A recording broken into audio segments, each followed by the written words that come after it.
Sweet baby Jesus! You guys should do this, honestly.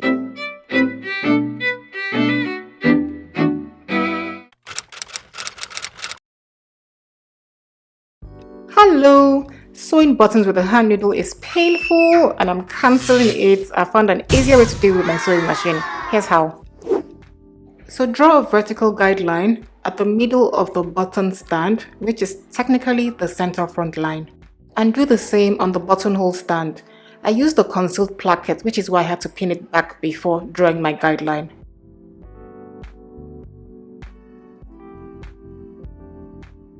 So the next step is to mark out the position of each of the buttonholes along the vertical guideline. So I'm using the actual button as a guide, marking above and beneath to get the actual length of the button. The distance between my buttonholes is 3 inches and a quarter.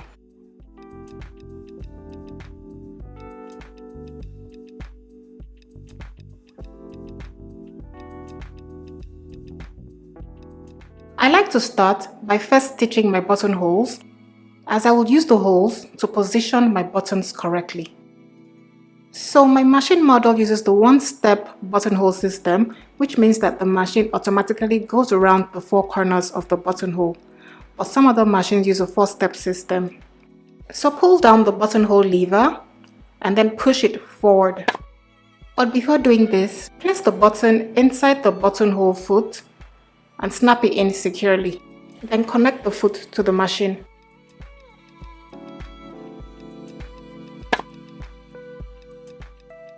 Now position the buttonhole stand under the foot and ensure that the foot window is positioned at the bottom of the marked line. Also check that your marked guideline sits at the middle of the foot window. And after the first stitch cycle, I push the buttonhole lever forward again and go over it again so that it's a nice thick stitch.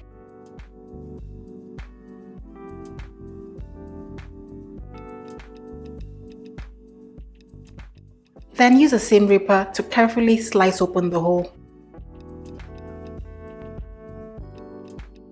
And for the subsequent buttonholes, simply push forward the buttonhole lever and carry on as usual.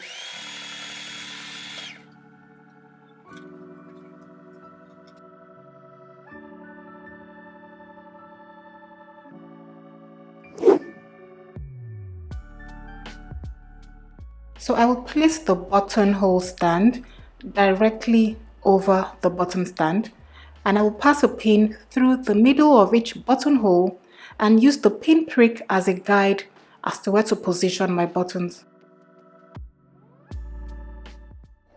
So I've used the pencil to highlight the exact position of the pin prick. That way my buttons match the buttonholes exactly.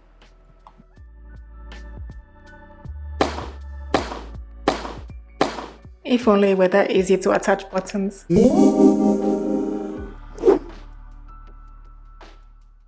Now the first thing to do will be to disengage the machine feed dogs. This would ensure that the fabric is not moving when the button is being stitched. On some sewing machine models, you can do this by simply pushing a switch. On some other machines, you just simply need to put the stitch length at 0. Change the stitch type to a zigzag stitch.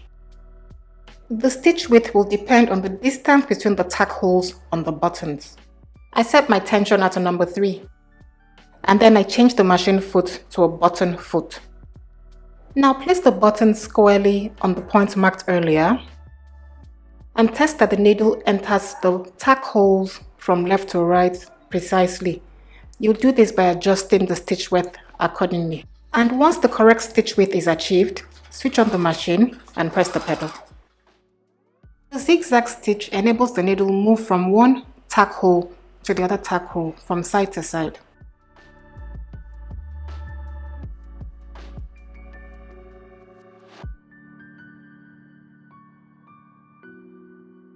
So I'm just placing my button squarely on the mark I made earlier and placing it precisely under the foot.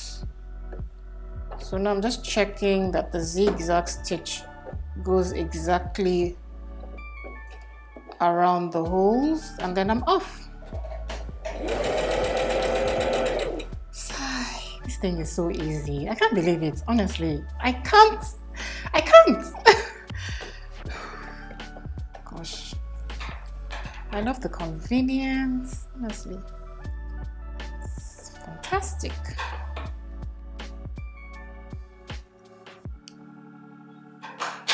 Wow.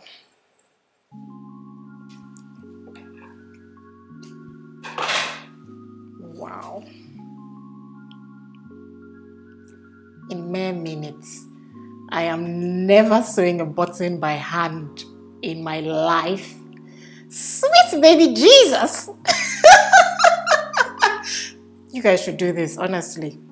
You should try this out. You should have 2 threads hanging in front of the button and 2 hanging behind the button. Now use your seam ripper to tug at one of the threads at the bottom. This will send one of the front threads behind. Now tie the 3 threads together securely and cut the excess. Also cut the one hanging on the front. And I'm done! Trust me, sewing buttons with a machine is so much easier and much more precise than using a hand needle. I do hope you try this out. Best wishes!